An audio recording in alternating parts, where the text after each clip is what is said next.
Oh, thank you. Okay. Actually, yeah, I didn't take it out, but yeah, let's leave it around. Okay, today we're going to start Kufay Gimel, I think, right? Yeah, so we're holding right on the top. We'll have the Tanya. So we're learning about. I didn't say all the ritual stuff. Thank Hashem. Thank Hashem that we're able to learn Torah every day.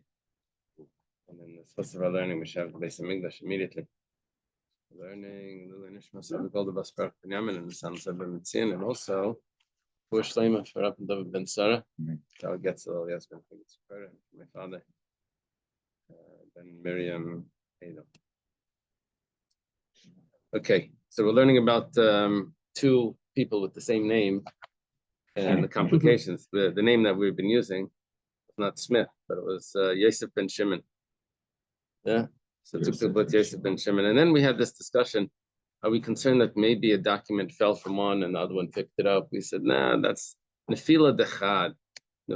Falling from one person, and that specific person is going to pick it up. That's a difference. So maybe it could fall from someone, and anyone in the world could pick it up. But that exactly that person with the same name is going to find that was a little far-fetched.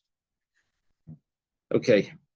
Bella Hadatanya. But this, we're saying now that if we accept that fact, that we don't say that a document that fell from one person, the other person with the same name is going to pick it up. Tanya, so what do we do with this brisa? It says Kshem Shein Meitzian Shtar Chayiv Zelzeh Kachin Meitzian Alachirim. The brisa says a little different than our Mishnah. Let's go back. Our Mishnah said that they can't take a promissory note out. Bless you. You can't take a promissory note from one Yosef Ben Shimon on another Yosef Ben Shimon. Can't write it. They can't write it on each other. They can't. If someone takes out a document like that, he doesn't collect. This could be that was already paid, and he has it because it was paid up. The Mishnah also said that no one can claim a debt from them, because when they come to them, Yosef Ben Shimon, you owe me money. He says that maybe the other Yosef Ben Shimon, not me. Comes along this price and says, just like they can't take a document out on each other, they can't even take a document out on someone else to say that someone else owes one of us, Yosef Ben Shimon, money. Each one says me, or it's not each one. Only one person has a document. He says, you owe me money because I'm Yosef Ben Shimon. Person can tell him, well, what we would like to assume is that the person can tell him that I owe the other Yosef Ben Shimon and you just found the document. You see, we suspect that it fell from one and the other one found it. But if you don't say that, so how do we have this price is saying that you can't even use the document to collect from someone else? That they don't know each other. Well, he can just give to the other guy, yeah. Well, that's going to come up now. Before we were discussing this, we mentioned this a little bit, that if someone has a document that says from you, the holder of this document is owed money, it's going to come up in a moment. So just wait 1 second. I see it all the time. People don't know that. They don't. They finance a car or anything. They don't know the lender. The lender's some institution. No. They know so well. They know so well. They take your social security. You know what I'm saying? The borrower knowing the lender. Oh, the borrower doesn't know his lender? No. It's some institution and some an actual person. I don't know if that's so what are you saying? That over here could be that they don't know each other. Today we have that. So they don't know each other. And then he says Yosef Ben Shimon tells to some guy by the name of Zavulun, he says, you owe me money. So Zavulun says, no, it's the other one. You want to say that's because he didn't know him. Okay. Chase makes it on to Yosef Ben Shimon. No, now we're doing the other way. Now we're doing there's two chases, Okay, yeah. and they're pulling out a document on Zvulun, and he's saying, "No, I owe the other chase."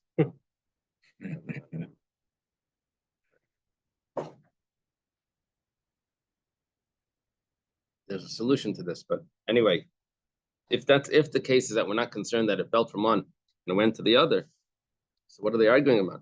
So the Gemara says, there is a machlekes how documents are transferred. If they're just transferred by passing it on, this is what Daniel mentioned.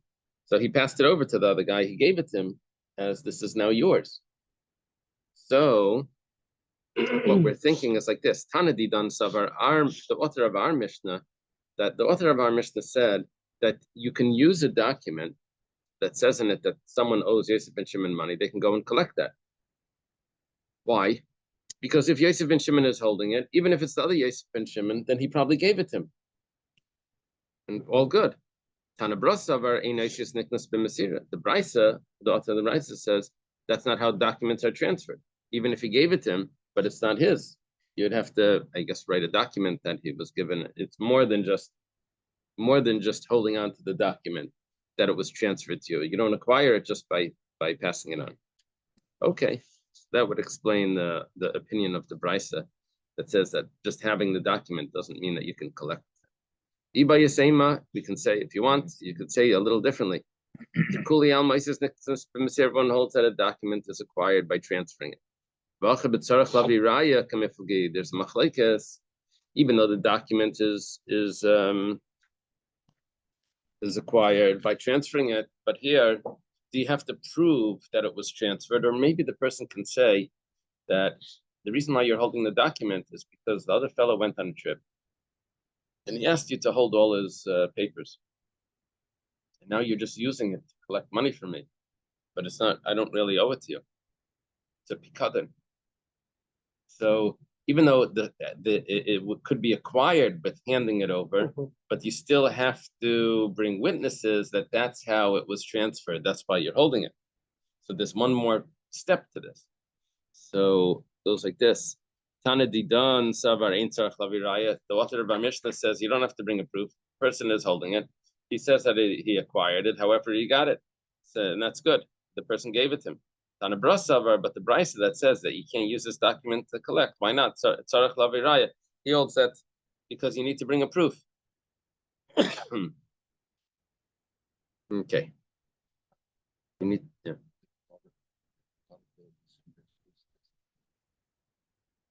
Yeah, it gets complicated with dollars.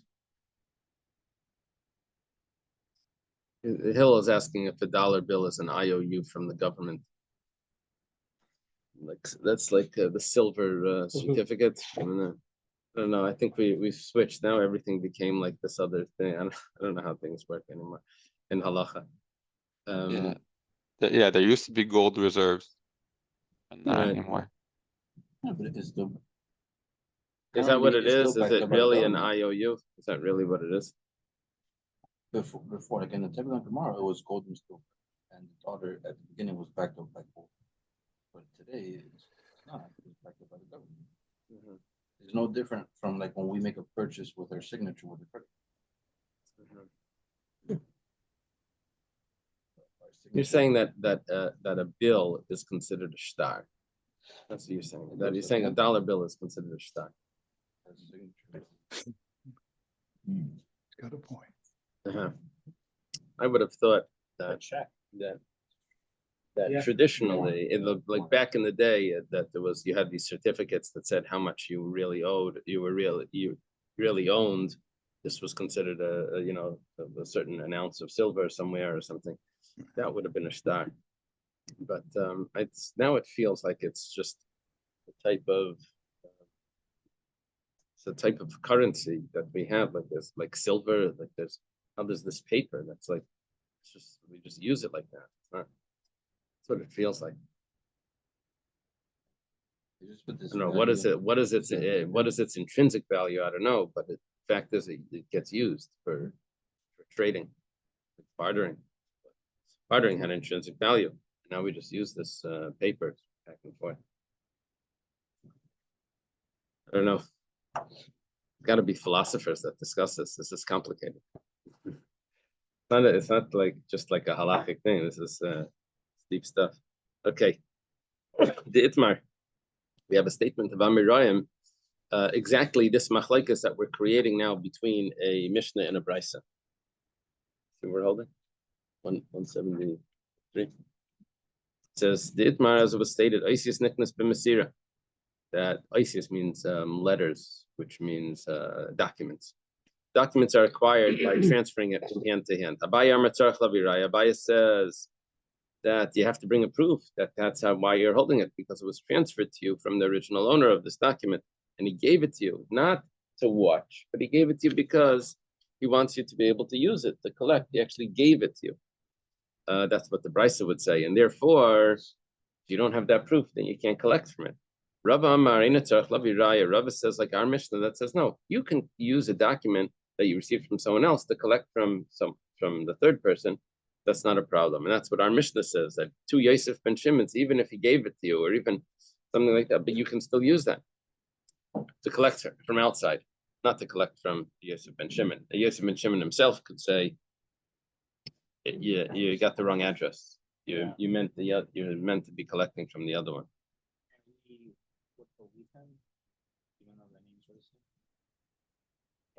If he would say you meant to go to the other guy, we wouldn't be able to extract money from him because he has a claim, and until we can prove that it's really him, you can't tell him pay just in case. That doesn't work like that. Just in case.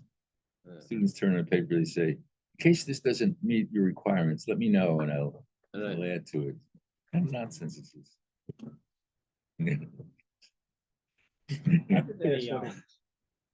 Just in case. Or I've done the I least have I a could. class. I've done the minimum. So if there's any more that you want. I have students that stand by my desk. I mean, let me watch while you grade it. And the claim is that I'm gonna maybe I didn't write it correctly and I'll be able to read it to you. But they're really telling me is that in case I got it wrong, I'm gonna say, so I meant This way. Yeah. I'm like, this is not gonna work. So what do you do?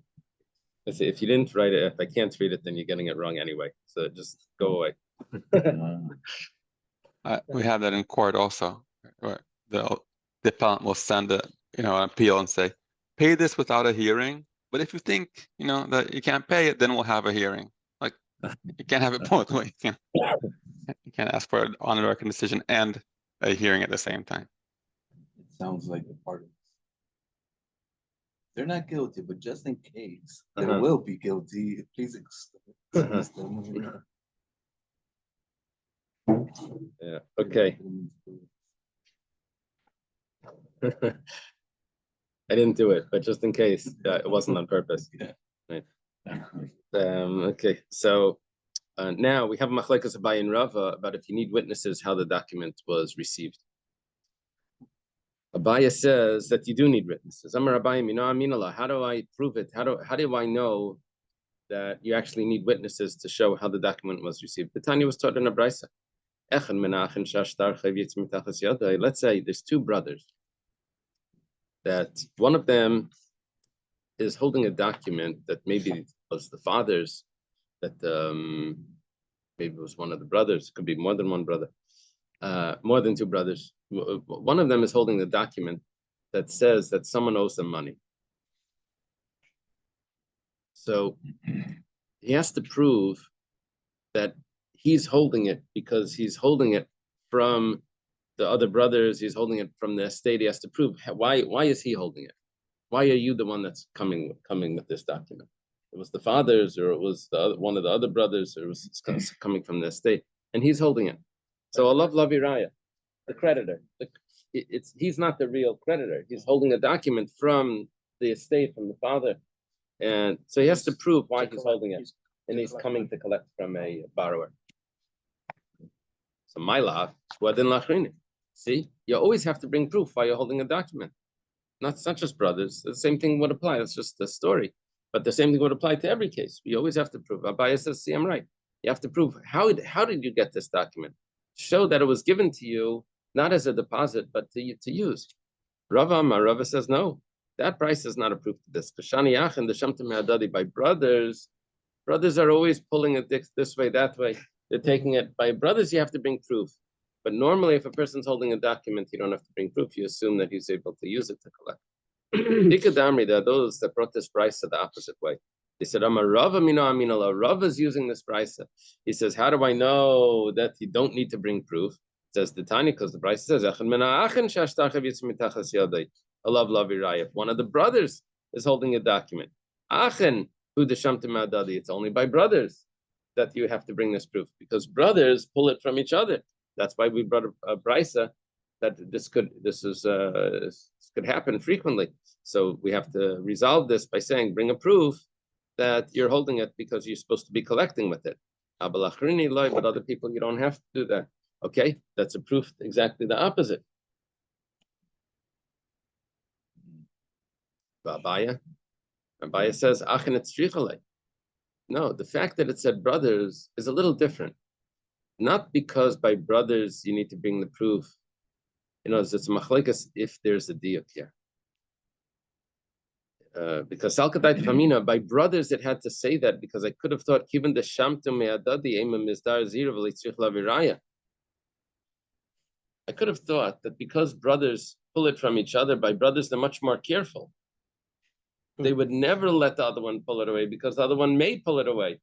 So therefore he's going to be careful not to let him pull it away. So by brothers, I need the brisa to tell me that you have to bring a proof, because I could have thought by brothers you don't have to bring a proof, because brothers would be makbid not to let the other one take it, because they do that all the time. Wow. There's another step to the right. So this opinion is that the general rule that possession is a chazaka of ownership. This opinion says it's changing it for brothers. Is that the opinion? Well, this is interesting, because usually possession is ownership, but the question is when you possess a document that has someone else's name in it. So does that mean that you were given it for this purpose of collection? This is more complicated than just possession as ownership. Normally, if you're given an item and you're holding it in your hand, we assume that it's yours, unless it's an item that's lent out often, right? If things that get lent around, doesn't mean that it's yours just because you're holding it. You say, hey, Hill tells me, hey, that's my pencil. I said, what do you mean? It's in my hand. What do you mean? It's Got my name on it. Yeah, but I'm holding it. That's what we learned in Bava Metzia. Yeah, but pencils, everyone lends it, they pass around. So it doesn't mean that it's mine just because I was holding it. But for other things like my clothing, my jacket, my hat, all of that is assumed to be mine because it's not lent out. It's assumed because, what do you mean? So I don't need witnesses to prove that. Yeah, because clothing, I don't need witnesses to prove that I bought it or that.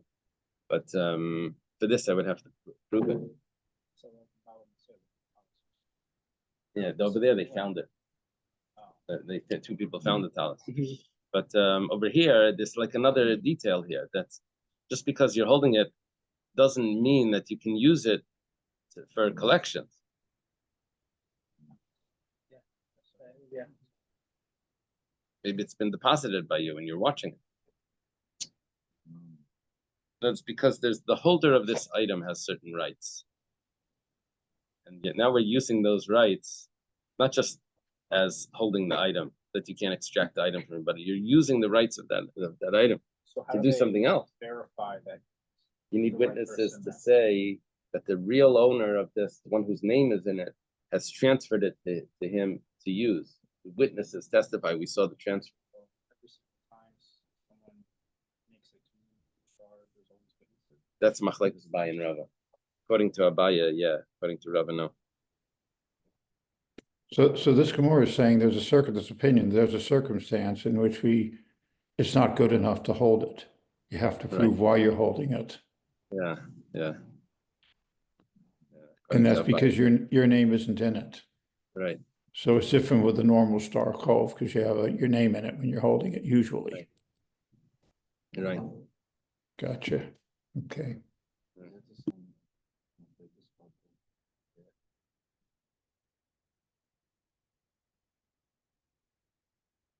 No. No. Okay.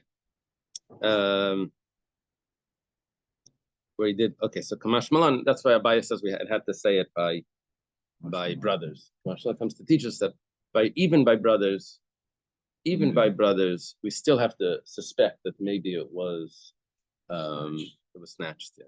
Even though they're gonna be so careful. Bella Haditanya, but this that it was taught in the Brisa. Okay, this is a third opinion, which the Bryce argued with the Mishnah, but this opinion argues with the Mishnah even in a more extreme way. Now we're saying that two Yosef ben Shimons can actually collect one from the other. Each one can pull out a document. He has it. Yeah, well, I have a document that says Yosef ben Shimon owes me money, and I'm Yosef ben Shimon. So I go to you, Yosef ben Shimon, I'm holding it. And I go to you and I say, you owe me money. Because you're Yosef ben Shimon and says you owe me Yosef ben Shimon money, and I'm holding it, so I'm going to use it to collect them. But my kamiflige, what are they arguing about? In other words, not in the brisa there's no machlekes, but I have a brisa that's arguing on a brisa that's arguing on a mishnah. So what are all of these? What's the machlekes now? What does this opinion hold? Now we're concerned about how this document got written. Usually, the borrower says, I'm going to borrow money from so-and-so. Let me get a document written, and when I get to him, I'll have everything all set. And if he doesn't lend me the money, I'll just tear up the document. But if he'll lend me the money, I'll have everything ready, and I'll hand him the document. And it's being written by the borrower, not by the lender. It's being written by the borrower. So now, when you have two people with the same name, he says, I'm the borrower. My name is Yosef ben Shimon. Write me a document that I borrowed money from Yosef ben Shimon. Now this becomes a little sketchy. Yeah. Because he could now claim that I'm not the borrower, I'm the lender, right?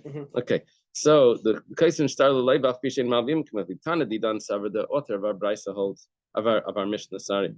Tana Didan, which probably means our Mishnah, or maybe our Brisa, it's the same. Kaisin Starla Leibach Pishin Malvim. Since we would write a document for a borrower, even if the lender's not there, then could come out in our case a huge problem. Zimnin dasal lagabi safra besade.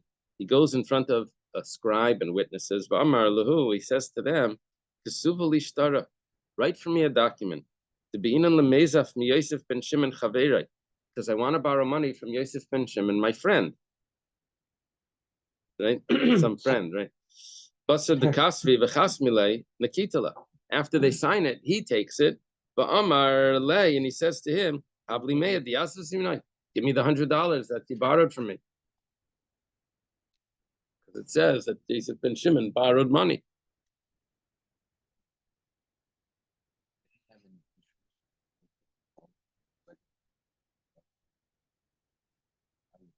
How it's done today, the language writes a document to put like their condition on the loan.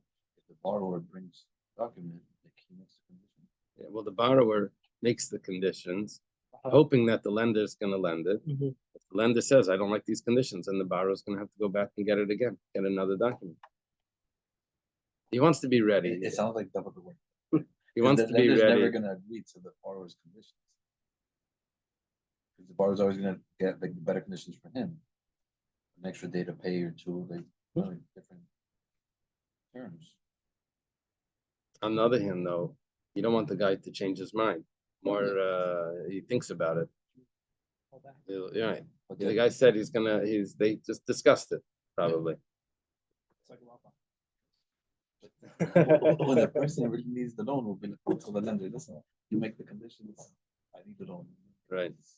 I'll sign. Okay. Anyway, this was a possibility. In the regular case, there's no cause for concern that something could happen here. It's the borrower is getting the document, and if a borrower is holding a document, he doesn't know it. That's like he paid it, right? That's when he holds it, right? So there's no concern that someone's going to use it to collect. But over here, because they have the same name,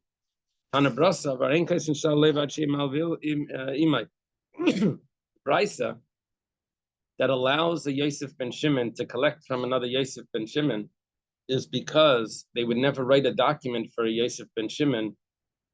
They would never write a document for anyone unless the lender is there.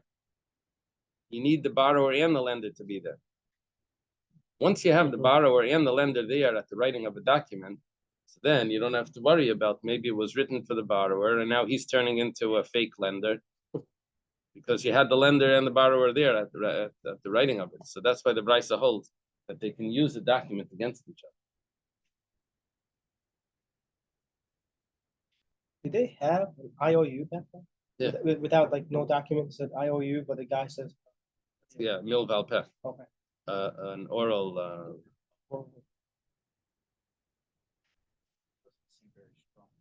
Didn't we learn last week, we went through this list? I'm sorry, somebody else talking. No. Didn't we learn last week, remember, we went through this list of documents, who needs to be there? Yeah. And one of them was a star chayv, and it could be written by the lova without the milva there. Couldn't write a receipt without the milva there, but a basic star wasn't that last? Yeah, we discussed this. Last Yeah, week?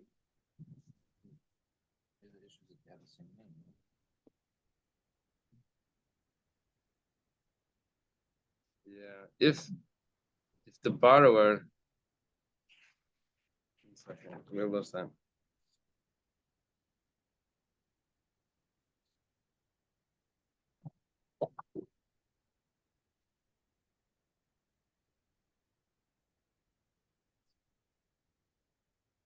Yeah, we had the same Gemara on Kuf Samach Zayin Amud Beis. I think this was on Kuf Samach Ches. Yeah, well, yeah, but it starts on Kuf Samach Zayin, and there was a Mishnah about if we write dowry documents, who's supposed to be there, pays for which document. The Mishnah over here says, that you can write a document even if the borrower is not there. Now, our Mishnah is following the same opinion, that you can write a document for a borrower, even though the lender's not there, but the Brisa doesn't say that. The Brisa holds ein kaisvin, and therefore, because of ein kaisvin, then you can use a document that one has against the other, two Yosef and Shimon. Okay.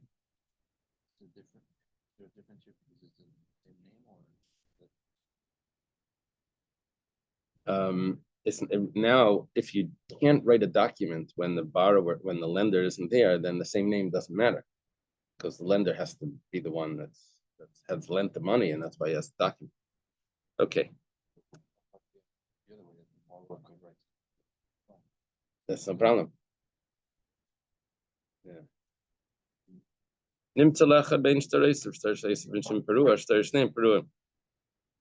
What happens is now the case is a little bit odd because what we're doing is we're finding a document by the lender that says that one of the documents that he has, one of the promissory notes that he has against Yosef ben Shimon is already paid up. Problem is, he has two documents for Yosef ben Shimon, one for each one, and one of them is paid up. So, Taima, what's the reason why we say that you can't collect from both of them? It says Taima dinimta. The reason why he can't collect is because he found a document that says that one of them is paid up. But if he doesn't find this document, Matzimapik, he's allowed to go ahead and collect. But the problem is, Va'anan, what do you call that when you split two parts of a split infinitives or something. I don't know what it's called. It's supposed to be Va'anan Tanan, but we learned, but we have Va'anan, and then at the end we have the Tanan. But we learned that another person can't take a document out against the Yosef ben Shimon.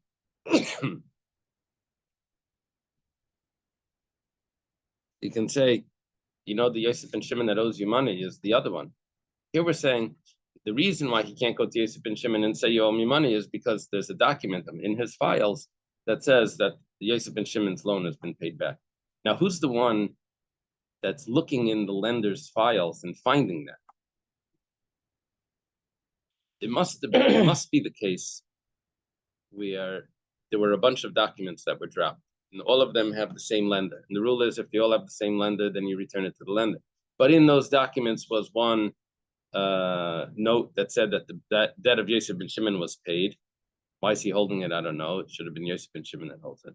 Whatever the case is, we have a note that says that, and now he's going to be using it to collect. We say you can't collect. So the Gemara asks, you can't collect anyway, because Yosef ben Shimon will say that you got the wrong guy. You're supposed to go to the other Yosef ben Shimon. Now there's a solution to this when they do. It's called the harsha. They can do a power of attorney to give the one Yosef ben Shimon the power of attorney to collect for the other one.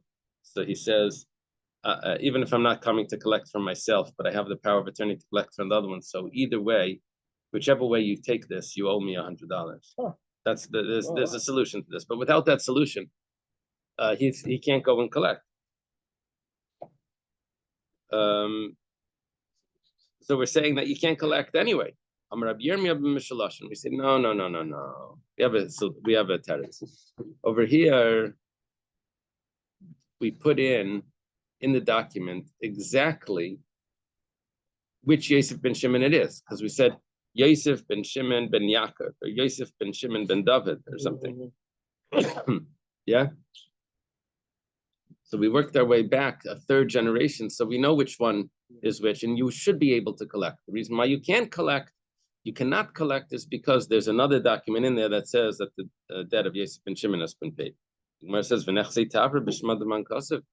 so why don't we look and see the receipt that we found that one of them is paid, which Yosef ben Shimon it was? Just like the documents you could use, let's look at the receipt. The Gemara answers, yes, becomes the problem. The document was very specific. It was Yosef ben Shimon ben David. The receipt was just Yosef ben Shimon. It's Yosef ben Shimon. Yeah, the problem is there were two Yosef ben Shimon. One said Yosef ben Shimon ben Yaakov. One said Yosef ben Shimon ben David. Two documents. So you're allowed to use those documents because you can't say you meant the other Yosef ben Shimon because I meant you because it says Yosef ben Shimon ben Yaakov. Yosef ben Shimon, I know. Oh yeah, I understand that. Does okay. Everyone put like if there's two people in the town with the same name. Because sometimes they don't know that. What if someone just moved in? They don't know, kind of like Menachem Mendel. I asked my niece who was biased for Shabbos, how does your family refer to our family? You can't just say the Smiths, because they're also the Smiths. And then there's another few Smiths. Right. And how do you say? We say the Smiths from the canal. Smiths from the canal. They live on the canal. What are the other Smiths? Well, I'm not sure, but we didn't go through all of the other Smiths. But everyone's got you have to have another thing because Yosef ben Shimon, right? You have to. I mean, we're not talking about documents. We're just talking about can I go to the Smith's house? Which one? Which one? Okay. So. Everyone has an adjective. Right. Modifiers. Abaya has a different shot. He says, Nimtza l'loive bein shtareis of shtarish shel Yosef ben Shimon alai perua, shtarish neim perua. And says we're going to the borrower.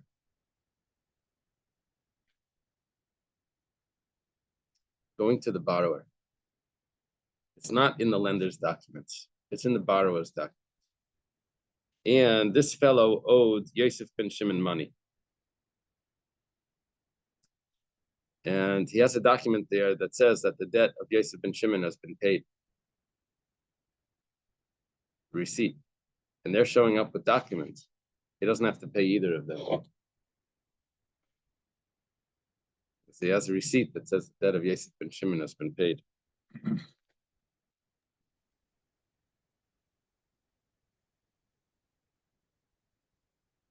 It just seems like you can get away with owing a lot of money like this. If not for that if not for that receipt, they would be able to collect from him. Both of them show up and they say, "Okay, you owe us money. Look, I have a document." He has to pay them. He can't say, "I owe the other Yosef ben Shimon." So what do you mean? I'm holding the document and I'm collecting from you. I'm Yosef ben Shimon. Then the other one shows up like today, the next day, or right behind him. I'm Yosef. I owe you. You owe me money. I'm Yosef ben Shimon. Okay, now he has a receipt that says that the debts of Yosef ben Shimon, the lender, the debts that he owes to Yosef ben Shimon have been paid. What if there were? He doesn't have to pay either one. There were two creditors who both had the same name. Yeah, that's And the what's happening wrong here. Creditor is collecting money, the other one's protesting, like, no, that money was supposed to be given to me, not to this other. You know, Right. See, like, even today, we have like, Right. Yeah.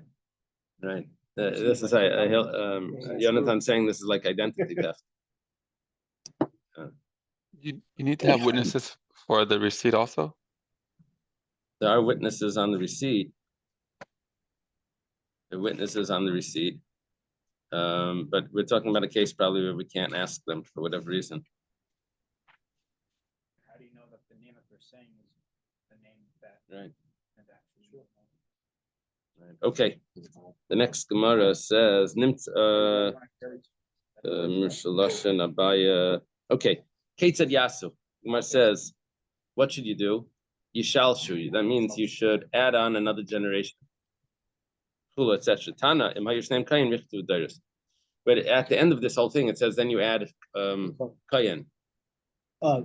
What thing you want? Yosef ben Shimon ben something Hakayan. Sure. But then it says that what you do is if they're both Kayanim, Yeah. so then you have to go back a fourth generation. Ooh. Wow. So it's going to So be then Cohen, then Cohen. Yosef ben Yaakov ben Yitzchak ben Avram. Oof. You're going to work your way back 4 generations to make sure that It's more complicated. Yeah. Lessons. Sure. right. Okay. If someone tells his son on his deathbed, we new Mishnah. One of the documents that I have in my file cabinet is already paid. It says over there that someone owes me money, but you should know that one of those documents is paid. So Shtar Kulam Peruan, he didn't say which one. He doesn't know which one. He's going to want to use them to collect. He can't use any of the he can't collect with any of the documents. It's not in a good situation. They rip it. Yeah. But this one wasn't torn. Nimtza le'echad sham shnayim. This is also like nimtza shnayim le'echad.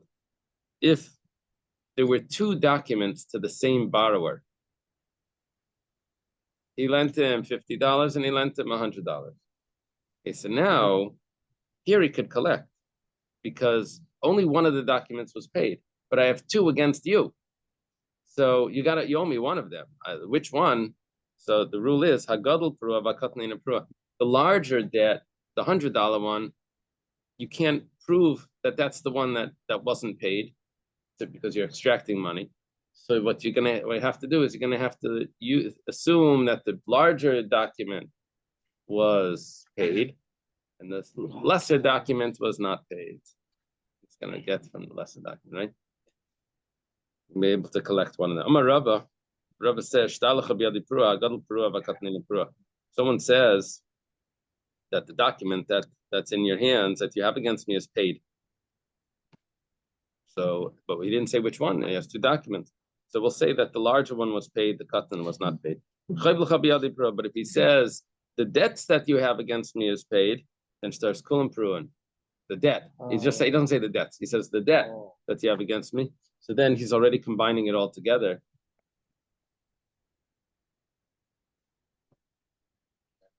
The lender is saying this. Would that be the flip? Just like if he does a second loan, just do a document for both loans. Try the first document. We said not to do that though. Right? But not sure. We covered a lot. This was a situation where they put the original date and not the original date. Not sure about mixing. No, 1 second. Over here, the lender is saying that one of the documents was paid up. Now the borrower is ready to pay a document. Which one should he pay? So he pays the smaller one because the lender can't extract from him the larger one. My question is, how would the lender like avoid that? Like when he's gonna make the second loan, would he just make a new document and Yeah, Including the first a one? new loan makes it it's in the document. including the first one and No, breaking the first no, one? no, no. We don't rewrite it like that. So then how would he cover himself in this situation happening? The lender. Because he's gonna lose out on half the money. No, the lender's saying that that one of the debts was paid up. Okay. The lender that's saying that one of the debts is paid up. He just doesn't know which one. So when it comes to collecting, he collects the smaller one, not the larger one. So how would he fix it? So he doesn't lose out on it. Well, really what should have been done was he should have said which debt it was that was paid. He didn't say the amount in it. He wrote it just too general. Yeah, but if he says that the debt is paid, not the documents paid, but the debt is paid, then that would mean that all the documents, even both together, are paid. Amalei Ravina l'Rava, Ravina says to Rava Lameata. Really, Ravina spoke to Rava. Ravashi, it's supposed to be. That's better. Yeah, the Rashbam's gear says Ravashi. Rava's a few generations earlier. Elameata, if that's the case, Sadi Mechuralach, Sadi Gedayla Mechuralai, Sadi Shieshli Mechuralach, Kol Sadais of Mechuralai. You see, the way Rava put it is that if I say a document's paid up, then it's just one document. But if I say a debt, then it means all debts. That's the way Rava put it. So now Ravina is saying, okay, so if I say a field is sold to you, that means it's going to be the larger one. Unless the guy's going to want to take away a field, take it back. It's going to say, no, you said you sold me a field, so it's the larger one. I thought it would be the other way. I thought it would be the smaller one.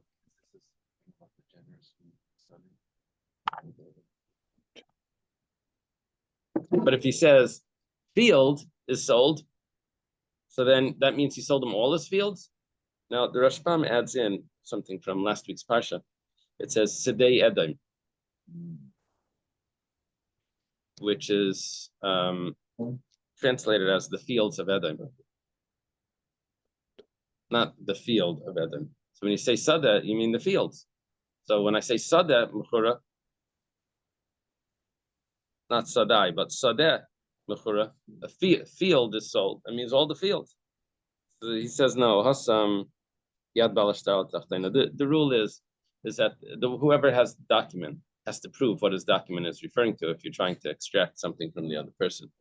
So when it came to the debt and you're trying to collect, so we say that no, you said that the debt was forgiven. So that would include all the documents. When you're trying to get the field and you're trying to take more, you won't be able to take more than just one field. Okay. And we start a new topic. This takes us till the end of the just about till the end.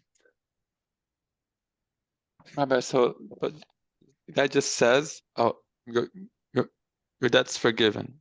And can't he just say, oh, I never said that?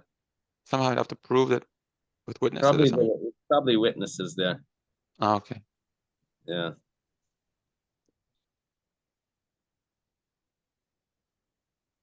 Yeah. Okay, the Mishnah says like this: if someone lends his friend money, but he uses a guarantor. Says I need a, what's this called, like a cosigner or something? I need what is a cosigner? Is that a guarantor? That means that if the first guy doesn't pay, you're gonna make sure to pay. Okay. Yeah.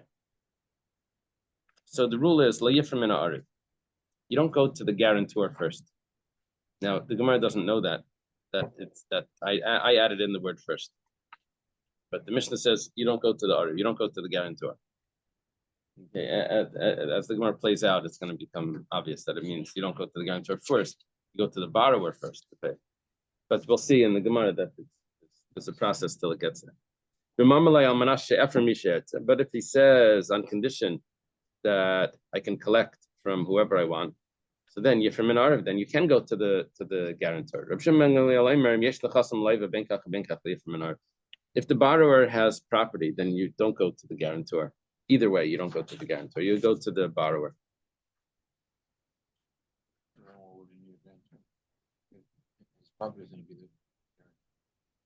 If he doesn't have property, then you would go to the guarantor.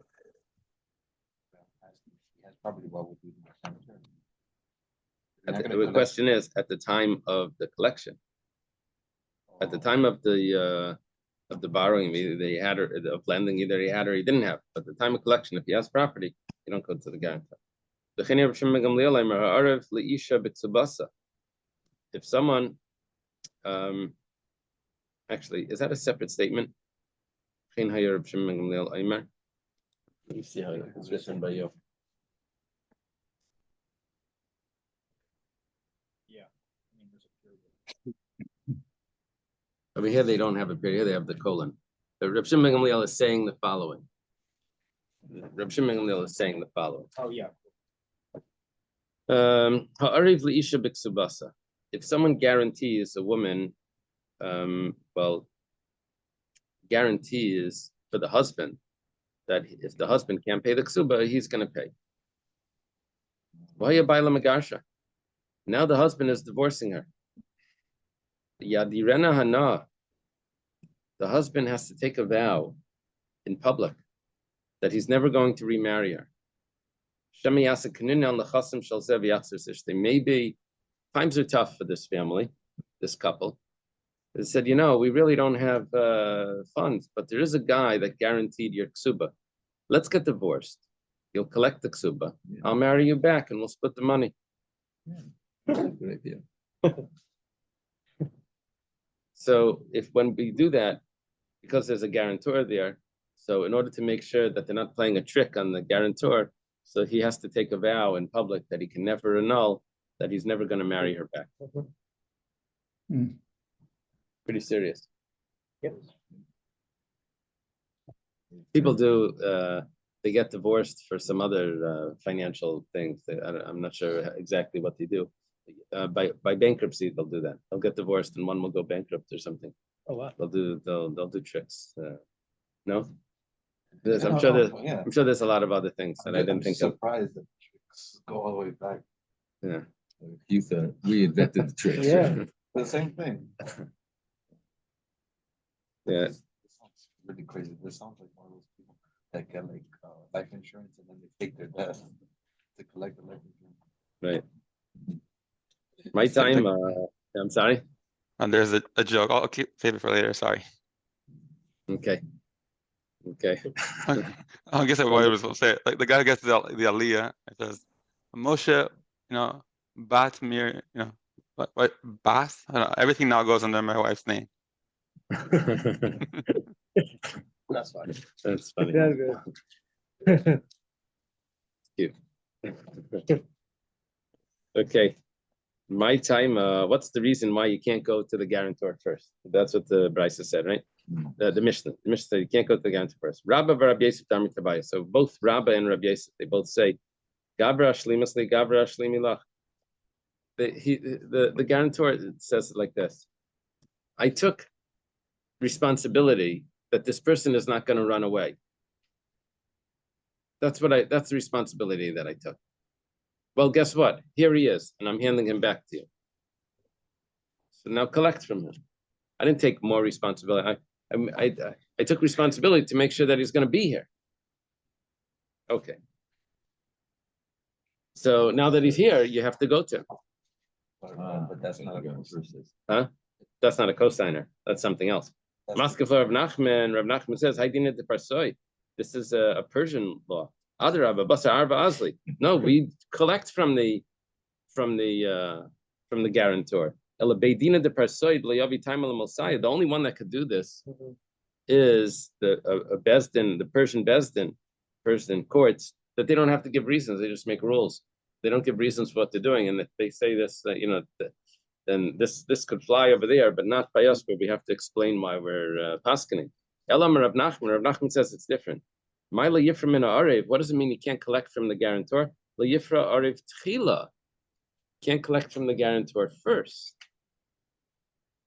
That's a different story. That means you go to the borrower first.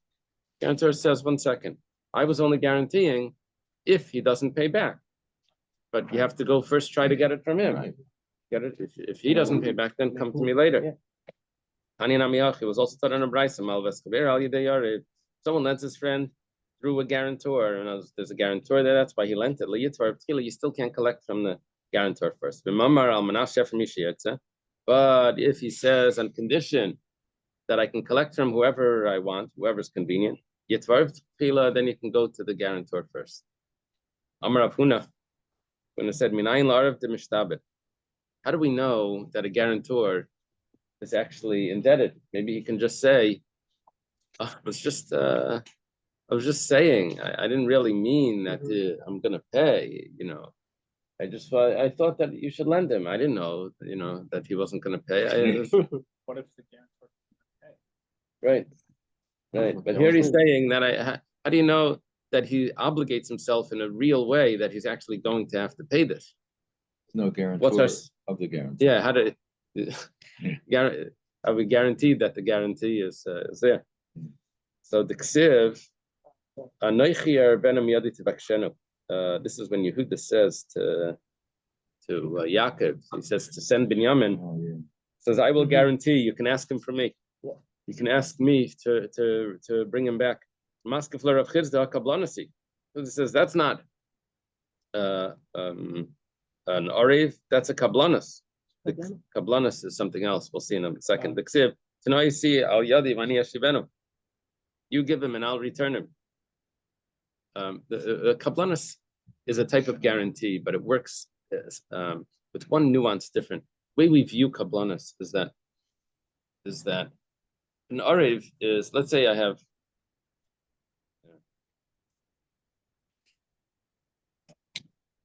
This yeah. I have you can't see it over here, but I have, these are different people, right? This is the upside down guy. He's the borrower. He's out of funds.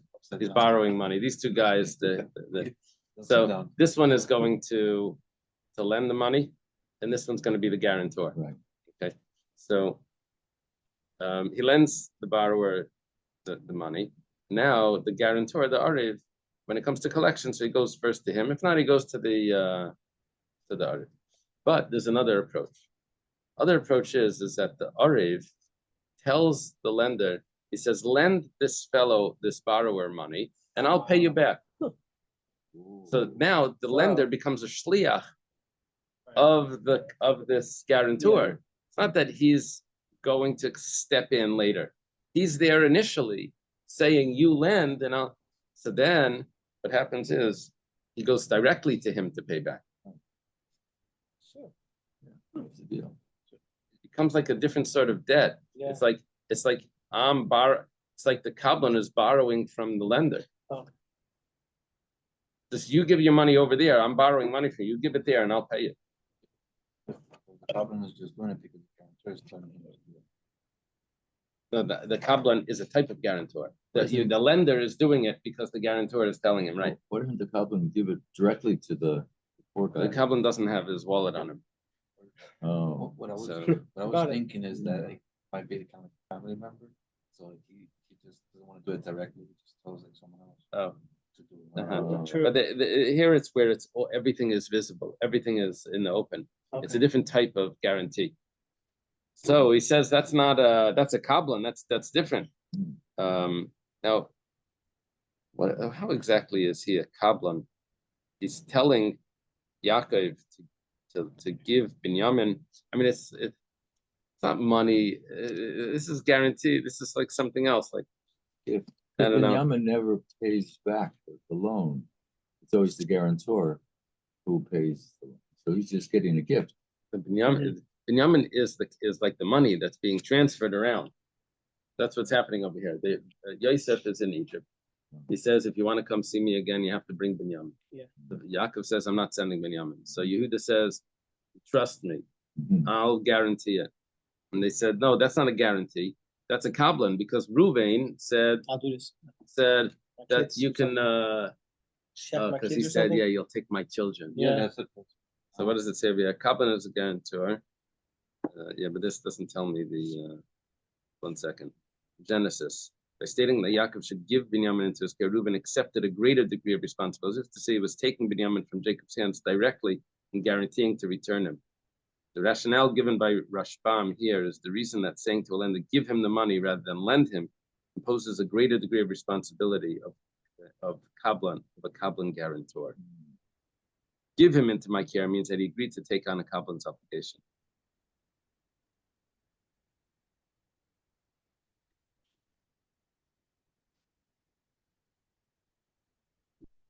Ritva asks,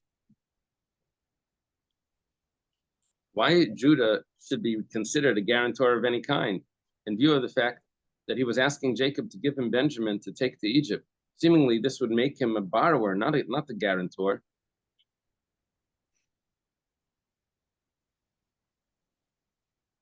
Ritva answers that Judah was in effect asking that Jacob give Benjamin to Reuven and the other brothers, and Judah would return Benjamin.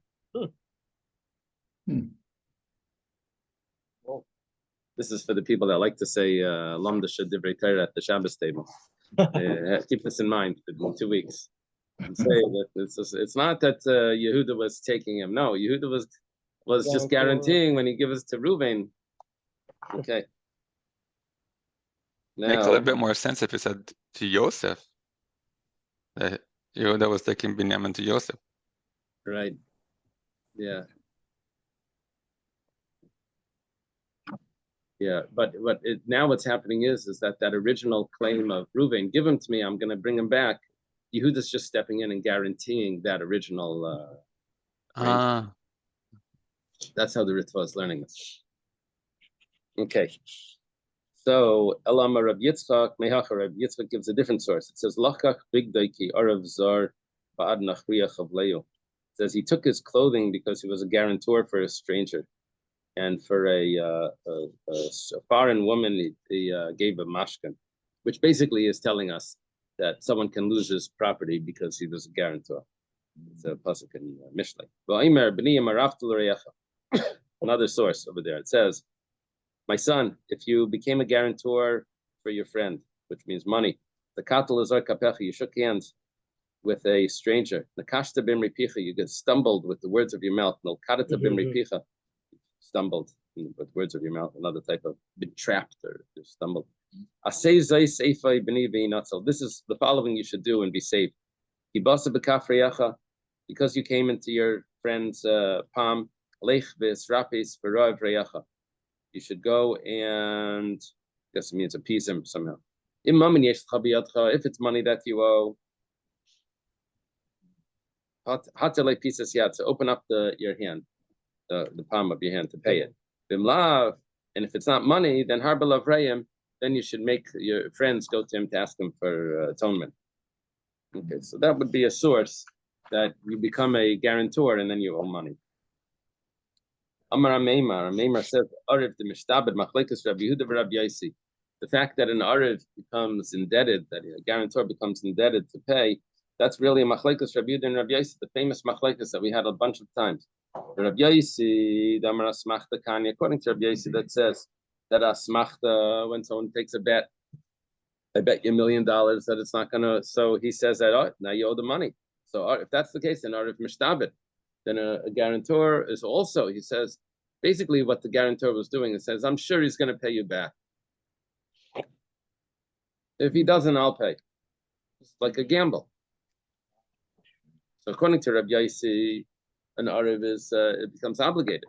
Rabbi Yehuda, according to Rabbi Yehuda, that says that an asmachta leikanya is when you take a bet like that, you never really agreed to it. You agreed because you were hoping that would never happen. So here also, you don't become asmachta leikanya. That Amalei Ravashi la Meimar. Ravashi says to Meimar, "Hamaisa b'cholyem dasmachta leikanya v'arav mishtabed." 1 second, but that doesn't fit with the halachas the way we have it. We say that asmachta leikanya. These bets, it's not a real. These gambles, it's not. It doesn't really owe. But at the same time, we say a guarantor does owe. Alam Ravashi. Rashi says, you have to realize over here that the Arev is being flattered. The fact that so-and-so, some person, Reuven, is ready to lend Shimon money, just because Levi, the Arev, said that I'll guarantee it. So that flatter, the fact that Reuven is trusting him so much, that's what's giving himself, making himself indebted to now pay it back. It's as if he's receiving something. There's a transaction to Levi, who's the guarantor, and that transaction is he's flattered that he's being trusted.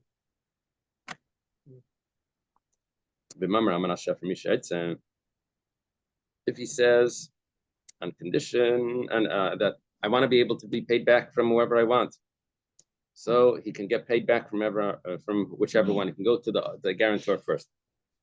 Amar Rabba bar Chana Amar Rabbi Yechanan. Rabba bar Chana says the name of Rabbi Yechanan. When do we say that you can go to the guarantor first? That's only if the borrower doesn't have any property. But if the borrower has property, then you have to go to the borrower. Gemara says 1 second. But if you read further, it says Reb Shimon ben Gamliel Leimer, Im yesh nechasim l'loiva la'yifra min ha'arev. Reb Shimon ben Gamliel argues on the Tanakama. The Tanakama say that if the person says, I want to collect from whichever one, you can collect from the Arev first. Reb Shimon ben Gamliel says, no, you can't. If he has money, you have to go first to the borrower. Now you're telling me that according to the Tanakama, if he has money, you have to go first to the borrower. So that's Reb Shimon ben Gamliel was arguing about that. Now you're telling me that's what the Tanakama holds. The Tanakama, it was implied that the Tanakama holds that it doesn't matter if he has money, you can go to the Arev, even if the borrower has money, you can still go to the Arev first. The Mishnah is missing some words, we have to fill it in to make it make sense. Someone lends his friend money with a guarantor, you don't go to the Arev first. But if he says, I want to be able to collect from whichever one I want, you can go to the Arev first. When do we say that you can go to the Arev? That's only if the borrower doesn't have money. But if the borrower does have money, then you don't go to the Arev. The Kablan, this is what we're adding in. What about a kablan, that other type of guarantor? Even though the borrower has money, when it comes to a kablan, you can go to the kablan first. The kablan was the one that said, lend him money and I'll pay you back. So then you can go to the kablan first, even if the borrower has money. Reb Shimon ben Gamliel says, even by a kablan, if the borrower has money, you don't go to the whether it's a borrower, whether it's a Arev, whether it's a kablan, you don't go to the kablan or the Arev. You go first to the borrower if he has money. The